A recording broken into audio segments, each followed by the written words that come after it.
In 1992, Porsche almost went bankrupt. Not almost. They were bankrupt, technically insolvent. The company that built the 911, one of the greatest sports cars ever made, couldn't pay its bills.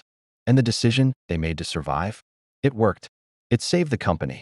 It funded every great Porsche you love today. And car enthusiasts have never forgiven them for it. This is the Porsche Cayenne. It launched in 2002. It was the first SUV Porsche ever built. And the moment it was announced, the automotive world lost its mind. But here's what nobody tells you. Without the Cayenne, there is no GT3. There is no Cayman. There is no Boxster. The cars that enthusiasts worship today exist only because of the car they despise. So was the Cayenne Porsche's biggest mistake, or their greatest decision? Let's find out. To understand why the Cayenne happened, you need to understand just how bad things got. In 1991, Porsche sold 14,362 cars worldwide. That sounds okay until you realize that in 1986, just 5 years earlier, they sold 50,000. That's a 70% collapse in sales in 5 years. The reasons were brutal and came all at once. The late 1980s recession killed discretionary spending. The Japanese sports car invasion, the NSX, the Supra, the RX-7, offered more performance for less money.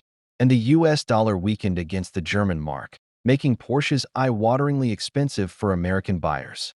America was Porsche's biggest market, and it was evaporating.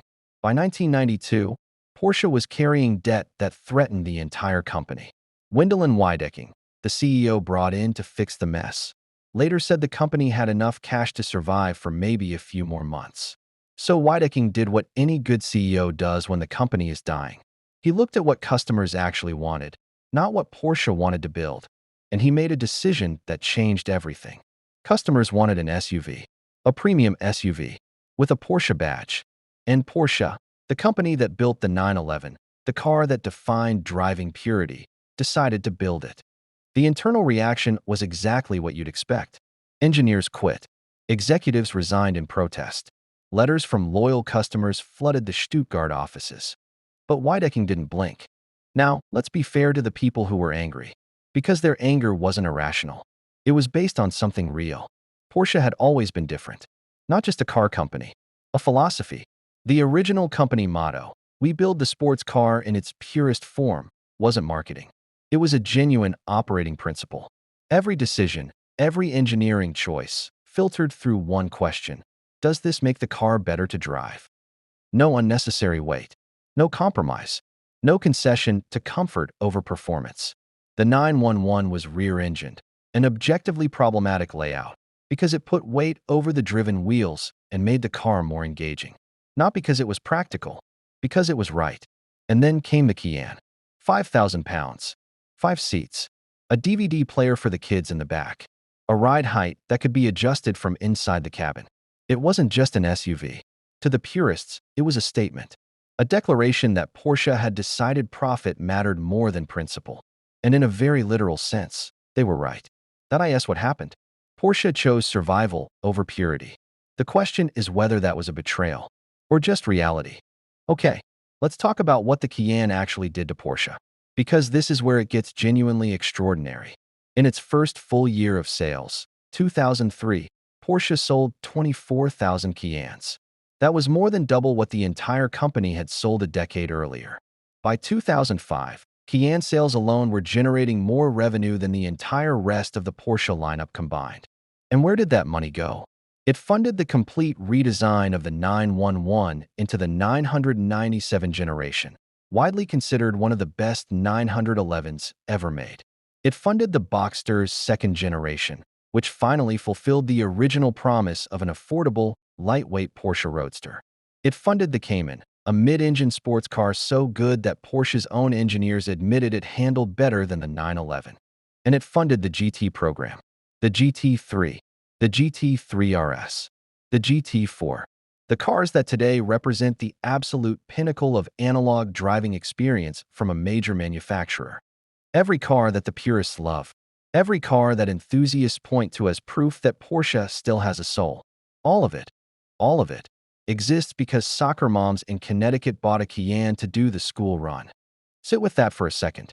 Here's the irony that nobody in the original debate saw coming. The Cayenne didn't just save Porsche financially. It actually made Porsche's sports cars better. Because before the Cayenne, Porsche couldn't afford to build low-volume, high-development, low-profit sports cars. Every decision had to be commercially viable. The GT3 program, which produces cars that lose money on every unit, only exists because the Cayenne and Macan are printing money on the other side of the balance sheet. Andreas Perninger, the head of Porsche's GT program, has essentially confirmed this. The GT cars are a passion project, a halo program, a statement of intent. They are not profit centers. Without the SUV money, those cars don't exist. Think about that the next time you watch a GT3 RS lap, the Nürburgring in under 7 minutes. That lap exists because of a Cayenne turbo sitting outside a school in Surrey. But I'm not going to pretend the Cayenne came without cost. Because it did. Once you build an SUV and it works, once the revenue comes in, the pressure to expand never stops. The Cayenne led to the Macan. The Macan led to the Panamera. The Panamera led to the Taycan electric sedan. In 1995, Porsche made 3 cars: the 911, the 928, the 968. In 2024, Porsche makes 10, and the majority of them, by volume, are SUVs and sedans. The sports car company became an automotive conglomerate that happens to also make sports cars. And there's a subtler cost too: brand dilution. When a Porsche badge appears on a 5-seat SUV that weighs as much as a small truck, the badge means something different. Not worse necessarily, but different. The 911 used to be Porsche. Now the 911 is Porsche's sports car division. One product line among many. For the people who fell in love with Porsche because of what it stood for, that shift is real. And it matters. And here's the thing. Porsche wasn't the last. They were just the first. Ferrari, the most purest sports car brand on earth, now makes the Purosangue, a 4-door SUV with a V12. Lamborghini makes the Urus. Aston Martin makes the DBX. Maserati makes the Grey Kale. Bentley makes the Bentayga. Every single one of these companies watched what the Cayenne did to Porsche's balance sheet. And every single one of them made the same decision. Because they had to. The economics of building a low-volume, high-development sports car in 2024, with modern crash regulations, emission standards, and development costs, are almost impossible without a volume product funding it. Porsche didn't open the door. They just walked through it first. And every other sports car brand followed. The Cayenne wasn't Porsche's biggest mistake. It was the template that kept the entire sports car industry alive. So, was the Cayenne Porsche's biggest mistake? No, but it was their most complicated decision. It was a compromise. A necessary, painful, commercially brilliant compromise that saved the company, funded the cars we love, and permanently changed what Porsche means. If you love the GT3 RS, thank the Cayenne. If you love the Cayman GT4, thank the Cayenne. If you love the fact that Porsche still builds analog, naturally aspirated, driver-focused machines in an era when everyone else has given up, thank the Cayenne. The mistake wasn't building the Cayenne. The mistake, if there is one, was what came after. The Macan, the Panamera, the Taycan, the slow, steady expansion from one compromise into a lifestyle brand. The Cayenne was survival. Everything after it was choice. And that's a very different conversation. What do you think? Did Porsche sell out? Or did they make the only decision that made sense? Drop it in the comments. Because this one I genuinely don't have a clean answer to. If this video made you think differently about Porsche, or about any brand that's had to make a choice between purity and survival, that's exactly what Illicit Wheels is here for.